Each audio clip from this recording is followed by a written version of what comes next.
Hello bachcho, let us see the question. The question says that let M be a 3 cross 3 invertible matrix with real entries and let I denote the 3 cross 3 identity matrix. If M inverse equals adjoint of M, then which of the following statements is or are always true? So these are the given options here. तो बच्चों इस question के अंदर जो की concept use होगा, ये जैसा कि हमें दे रखा है एम इनवर्स जो है एडजॉइंट ऑफ एम है, तो हम जानते हैं कि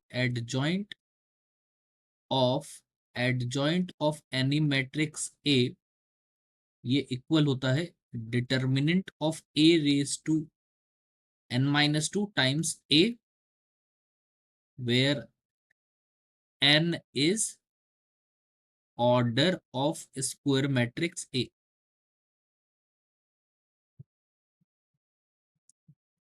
बच्चों इसी का यूज करके इस क्वेश्चन को सिंप्लीफाई करेंगे। हमें दे रखा है कि एम इनवर्स ये इक्वल है एडजॉइंट ऑफ m के, so this implies that m inverse जो है वो इक्वल हो जाएगा हमारे पास determinant of m raise to order 3 cross 3 है, so 3 - 2 times m, which implies that m inverse equals determinant of m times m। दोनों तरफ हम लोग m से मल्टीप्लाई कर देंगे तो क्या बनेगा, ये m टाइम्स m इनवर्स, और we can write it like this, m inverse times m equals determinant of m times m. So we know that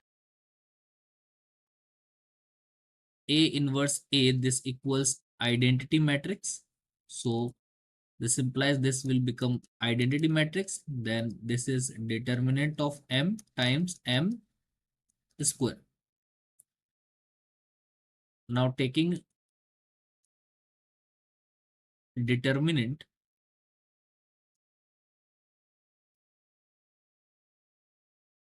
on both sides,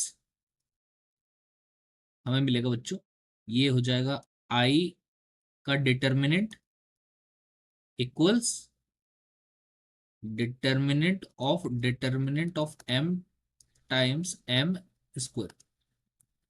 so this implies that determinant of i is 1 equals, ये बन जाएगा determinant of m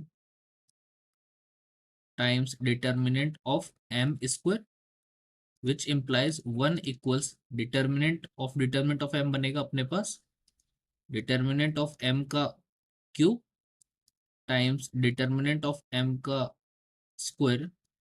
so this implies determinant of m raise to 5, ये हमें मिल गया 1, which implies determinant of m अपने पास क्या आ जाएगा 1।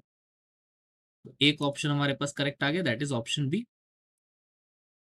इसके बाद अगर हम बात करें also determinant of m inverse जो है ये इक्वल था m स्क्वायर के, सो this implies that m square जो है ये किसके इक्वल आ जाएगा, m के इक्वल था ये, सो m स्क्वायर जो है वो इक्वल आ जाएगा अपने पास आइडेंटिटी मैट्रिक्स के। सो हमारे पास जो सेकंड ऑप्शन है, थर्ड ऑप्शन, वो भी हमारा करेक्ट ऑप्शन हो जाएगा।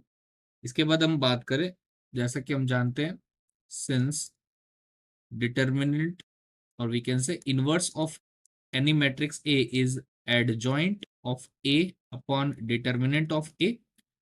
So this implies that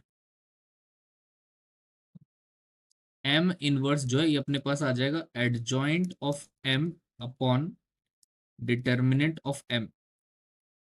So ये हमारे पास बन गया adjoint of M equals M inverse times determinant of M, which implies adjoint of m ये इक्वल आ जाएगा m inverse time determinant of m, किसके इक्वल है m के ही इक्वल आएगा।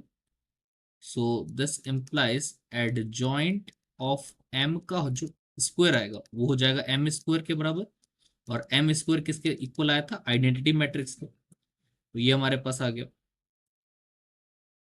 तो जो हमारा सी ऑप्शन है वो भी क्या हो जाएगा, correct. So B, C, D ये तीनों के तीनों ऑप्शंस हमारे करेक्ट है। So hence options B, C, D are correct. Hope you have understood it well. Best of luck.